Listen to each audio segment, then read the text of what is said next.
दोस्तों नमस्कार। जब किसान के खेतों में फसलें लहलहाती हैं ना, तो किसान का सीना चौड़ा हो जाता है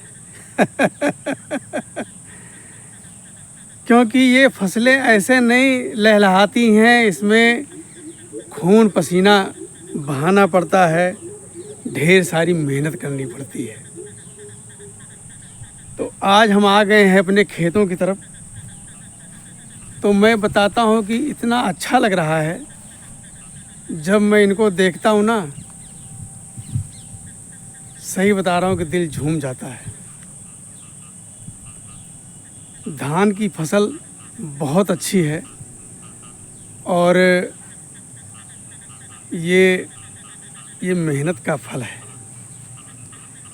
अब ज़रूरत है कि कुदरत साथ दे दे बस।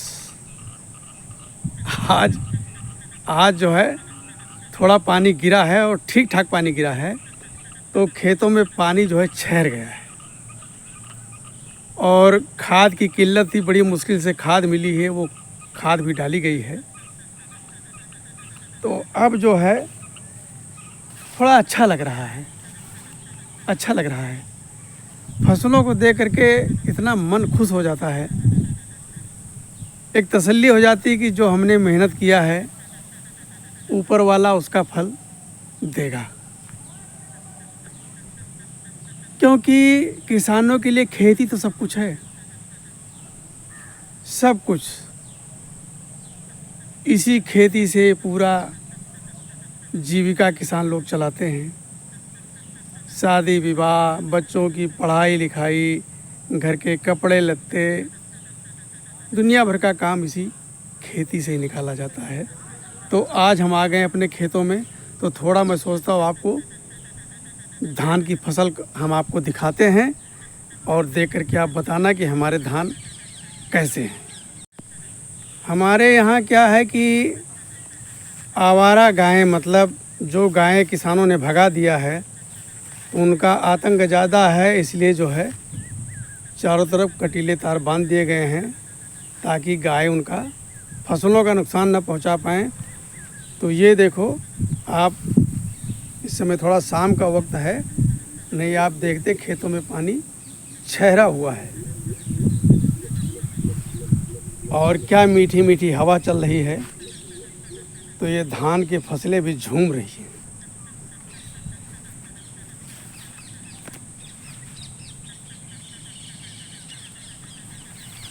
हरी भरी फसल, पानी मिल गया इनको, खाद मिल गया। अब ये देखो, इसमें आप गौर से देखेंगे तो नीचे ये पानी भरा हुआ है, पूरे खेत में पानी भरा हुआ है, पानी ठहरा हुआ है। बहुत अच्छा लगता है क्योंकि ये मेहनत का फल है।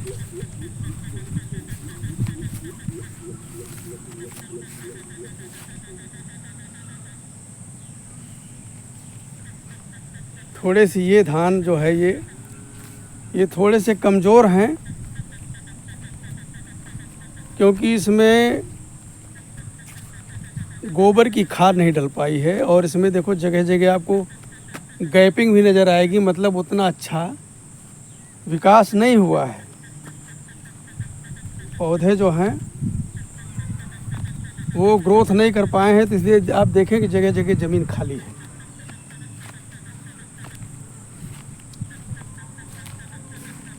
और जिनमें गोबर की खाद डल गई है वो अलग ही खेत नज़र आएंगे। ये देखो पानी भरा हुआ है, खेतों में पानी भरा हुआ है। तो जिनमें गोबर की खाद डल गई है उनकी जो है रूपरेखा ही कुछ अलग है। भाई, धान, पान और केला ये हैं पानी के चेला, और इनको जो है पानी खाद चाहिए और पानी भरपूर मात्रा में चाहिए। और इनके अंदर जो है बालियाँ भी इनके पेट में, किसी किसी में तो बालियाँ पेट के अंदर आ गई हैं। अब उनको हम फाड़ कर दिखाएंगे तो नुकसान होगा नहीं। मैं आपको दिखाता, इनके पेट में बालियां आ गई हैं।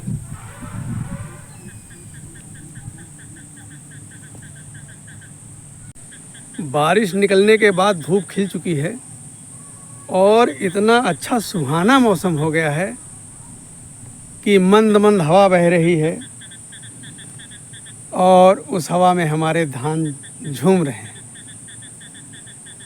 ये भी खुश हैं। भाई, जब हमारी फसलें खुश हैं तो इनको देखकर हम भी खुश हैं।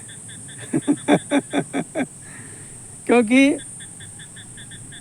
बहुत मेहनत लगी है, बहुत मेहनत लगी है।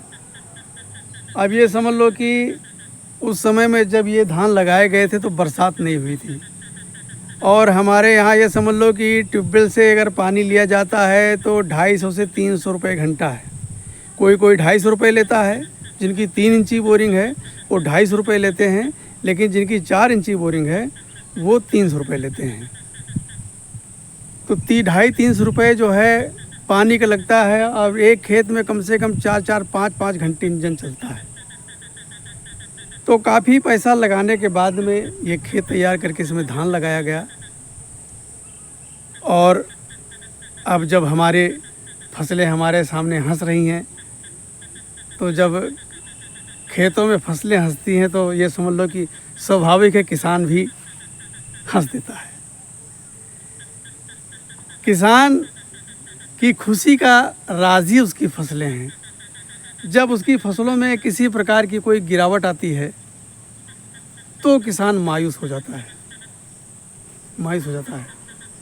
आजकल तो गांव में लेबर बहुत महंगी है, बहुत महंगी लेबर है। 300 रुपये ले 300, कोई 300 लेता, कोई 350 लेता। अगर बाहर से बुलाएंगे तो वो 350 रुपये लेते हैं, लेकिन हमारे गांव से अगर लेबर लेते हैं तो वो 300 रुपये लेते हैं और उनको नाश्ता पानी देना पड़ता है। तो अब खेतियों में बहुत पैसा लगता है। अब खेती जो है कहने का मतलब ये है कि अब आसान नहीं है। अब ये महंगा सौदा है। खेती करना कोई अब सस्ता नहीं है, ये बहुत महंगा सौदा हो चुका है। और कहते हैं कि किसान मनमानी कर रहा है। अरे भैया, किसान क्या मनमानी करेगा? किसान कोई मनमानी नहीं करता है। मनमानी करते हैं जो किसानों के यहाँ से दलाल, जो दलाल उनका गल्ला खरीद करके ले जाते हैं, मनमानी वो करते हैं।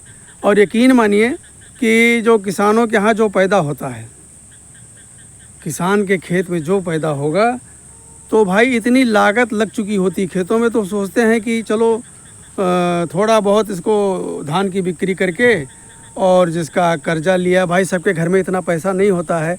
खेती किसानी में पैसा एक दूसरे से उधार व्यवहार लेना ही पड़ता है। तो जब उधार व्यवहार लिया तो उसको चुकाना भी पड़ेगा, तो सोचते हैं कि चलो थोड़ी सी फसल की बिक्री कर देंगे ताकि जो है लोगों का जो है हिसाब किताब जो कर्जा ले रखा है उसको चुकता कर दें।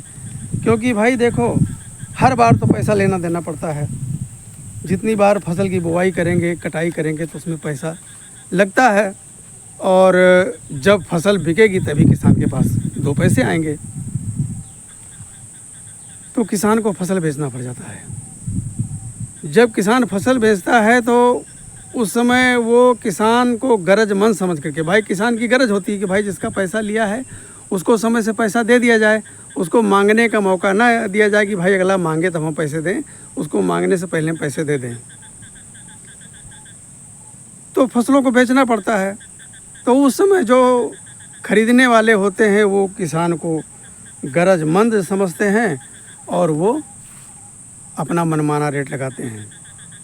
हालांकि जब धान की कटाई होती है तो उस समय धान का रेट नहीं खुलता है। रेट जो है महीने 1.5 महीने बाद धान का रेट आता है, लेकिन वो अपना मनमाना रेट लगा देते हैं, क्योंकि उनका ये वही काम, उनको पता होता है कि अनुमानित यही रेट आने वाला है, सरकारी रेट अनुमानित यही आने वाला है। या उनकी साठ गांठ जैसी भी होती होगी, उनको पता लग जाता है कि अनुमानित यही रेट आएगा, तो उससे वो सस्ता ही लेते हैं। अब चूँकि किसान को पैसे की ज़रूरत है तो उसको बेचना पड़ता है। लेकिन कुल मिला करके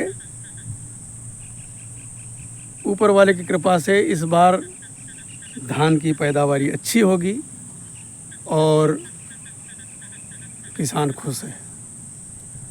बस सरकार जो है एक अच्छा सा रेट दे दे किसान को, तो किसान के बल्ले बल्ले।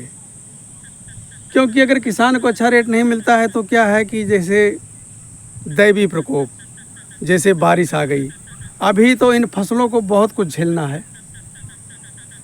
पिछले साल धान कटे पड़े थे, जैसे कट गए बरसात हो गई, सारे धान भीग गए और वो पड़े पड़े उसी में वो अंकुरित हो गए, तो काफ़ी नुकसान झेलना पड़ा। तो अभी इन धानों को बहुत कुछ झेलना है, बहुत सारी बरसातें झेलनी है, बहुत सारी आंधियाँ झेलनी हैं। जब इनमें बालियाँ बाहर आ जाएंगी तो इनके पेड़ों में बालियों का वजन भी हो जाता है, और बरसात आती है, आंधियों का झकोरा आता है तो ये पेड़ जो है नीचे लेट जाते हैं, टूट जाते हैं। तो अभी इनको बहुत कुछ झेलना है। लेकिन ये है कि जैसे अभी तक कुदरत साथ दे रही है, तो यकीन है कि भाई भगवान के बड़े लंबे हाथ हैं और वो किसानों को मायूस नहीं करेगी। जैसे अभी तक साथ दिया है ऐसे आगे भी साथ देगी, तो किसान के बल्ले बल्ले हो जाएंगे। और किसान के साथ एक और समस्या है कि पहल बात तो हमारे यहाँ चारों तरफ आम की बाग लग गई है। कुछ हिस्सा बचा हुआ है जहाँ पर खेती होती है, लेकिन आने वाले दिनों में यहाँ पर भी सब आम की बाग लग जाएगी। कोई भी बुआई लायक खेत नहीं बचेगा, सब बाग लग जाएगी। क्योंकि चारों तरफ आप पीछे देखें, हमारे चारों तरफ आम के बाग, जिधर नज़र उठाएंगे टोटल आप आम के बाग ही नज़र आएंगे। बीच में कुछ हिस्सा बचा हुआ है जहाँ पर नहीं लगा है, तो ये है कि अगले साल या अगले से अगले साल इसमें भी बाग लग जाएगी। क्योंकि अब खेती करना इतना आसान नहीं है। खेती पड़ती है भैया बहुत महंगी, बहुत महंगी पड़ती है। और ये समझ लो कि लेबर महंगा है, और फिर हमारे यहाँ आवारा पशु बहुत ज़्यादा, सांडों की बहुत ज़्यादा तादाद है। पहले तो नील गाय बहुत ज़्यादा थी, वो झुंड आती थी, 10-10, 20-20, 50-50 आती थी और पूरा खेती साफ कर देती थी। तो इसी वजह से जो है आप देखेंगे पीछे सारे कटीले तार चारों तरफ बंधे हुए हैं। तो नील गाय तो अब नहीं आती, लेकिन सांड बहुत ज़्यादा हैं। अब ये सांड जब सूरज छुप जाएगा तब वो जंगलों से निकलेंगे। आप देखें मेरे पीछे एक जंगल है, ये जंगल, और इसमें कुछ नहीं होंगे तो 50-60 सांड बैठे होंगे। अभी तो लोगों का आना जाना है तो वो नहीं निकल रहे हैं, लेकिन जब सूरज छुप जाएगा तब वो आएंगे। जिस खेत में वो घुस गए तो समझ लो उनको बराबरी कर देना है।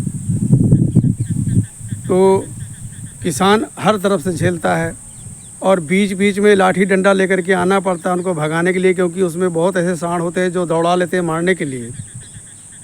तो उसके लिए लाठी डंडा भी लेकर आना पड़ता है, और घर से पटाखे भी लेकर आना पड़ता है, पटाखे भी छोड़ने पड़ते हैं ताकि वो डर के भाग जाएं। तो ये तो खैर चलता ही रहेगा।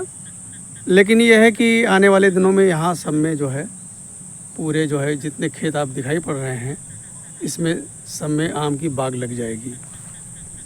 आम की बाग लगने के बाद में समझ लो कि 6 साल खेती होती है। उसके बाद में खेती होना बंद हो जाता है, फिर आम की फसल आपको मिलती रहेगी।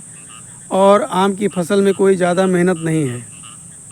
उसमें क्या है, एक बार पेड़ों की चारों तरफ गुड़ाई करके और उसमें खाद लगा दो, बस एक बार बाग में पानी भर दो वो छुट्टी।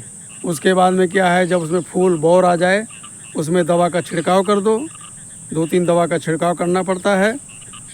और अगर आपकी बाग तैयार हो गई है तो ये समझ लो कि बौर आने से पहले आपकी बाग खरीदने वाले आ जाते हैं। आपको कुछ नहीं लगाना है, ना दवा का पैसा देना, ना खाद का पैसा देना है। जो जिस रेट में आपका बाग तय हो जाएगा उसी रेट में वो बाग खरीद लेंगे, दवा पानी वो खुद लगाएंगे। बस ये है कि हम लोगों को साथ में देखना पड़ता है, क्योंकि जो जड़ में दवा लगाते हैं ना, तो वो ज़्यादा ना लगाने पाएँ, क्योंकि वो झूठ बोल देते हैं। वो झूठ बोल करके जड़ों में ज़्यादा दवा लगा देते हैं। उससे क्या होता है कि जो है फल तो ज़्यादा आते हैं, लेकिन हमारे पेड़ों की हालत ख़राब हो जाती है, हमारे पेड़ हो जाते हैं बीमार।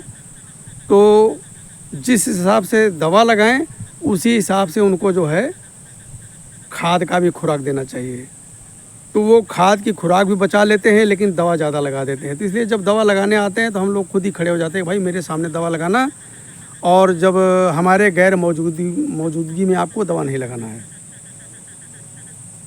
तो वो सही रहता है, उसमें ज़्यादा मेहनत की कोई बात नहीं होती है। अब फसलों में ज़्यादा मेहनत है, लेबर महंगी है, अब बैलों से काम होता नहीं, सारा ट्रैक्टर का मशीनरी ज़माना है।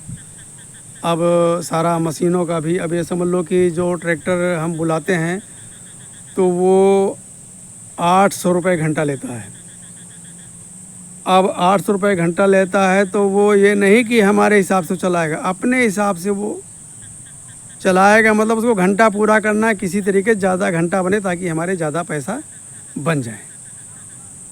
तो ये तमाम दिक्कतें हैं। तो इसीलिए मैं तो कहता हूँ कि बाग लगा देना ही इसमें उचित है। और अब जो है खेती करना इतना आसान नहीं है।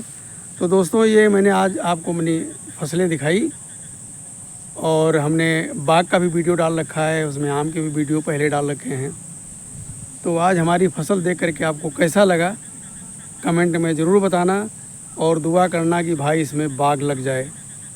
एक बार बाग लग जाए, ये जो आवारा जानवर इनसे पीछा छूट जाए। और हमारा वीडियो आप कहाँ से देख रहे हैं कमेंट में ज़रूर बताना, और हमारे वीडियो को लाइक करें और हमारे चैनल को सब्सक्राइब करें। मेरा चैनल है गांव संसार। तो हमारा एक और चैनल है मेरा संसार, लेकिन जो गांव संसार चैनल मैंने आपको इसीलिए ये चैनल बनाया है कि ताकि आपको हम गांव की खेती बाड़ी आपको दिखाएं, और आपके सुझाव लेकर के हम समझें, जो हमारे अंदर कमी हो उसको हम सुधारें। तो आप हमारे वीडियो को देखें, और कोई कमी हो तो हमको कमेंट में ज़रूर बताएं। नमस्कार।